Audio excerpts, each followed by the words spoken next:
चौथा सवाल देखिएगा, सुनो सखियों के रुत आंसू आई, प्यारे की खबर अब लग ना पाई, किस मसनवी का शेर है? गुलजारे नसीम, कुतुबे मुश्तरी, बिकट कहानी, कदम राव पदम राव। ये शेर जो है आप देख रहे हैं मसनवी का है। और देखिए अगर आप गौर करेंगे, सुनो सखियों, है ना, सखी सहेली जो है आमतौर पर किसमें होता है? जिसमें 12 मासा का तज़किरा होता है ना, बिकट कहानी में सखी सहेली, क्योंकि इसमें 12 महीने का के जो हालात हैं, जो वाकयात हैं, जो एक बीवी अपने शौहर की जुदाई में जो दिन और रात काटती है, उसी का बयान होता है 12 मासा यानी बिकट कहानी में। तो उसी में इस बात का तज़किरा है और ये इसी बिकट कहानी मसनवी का शेर है।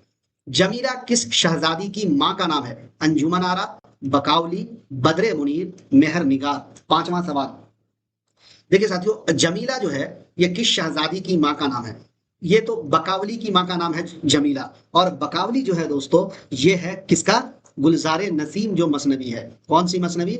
गुलजारे नसीम मसनवी।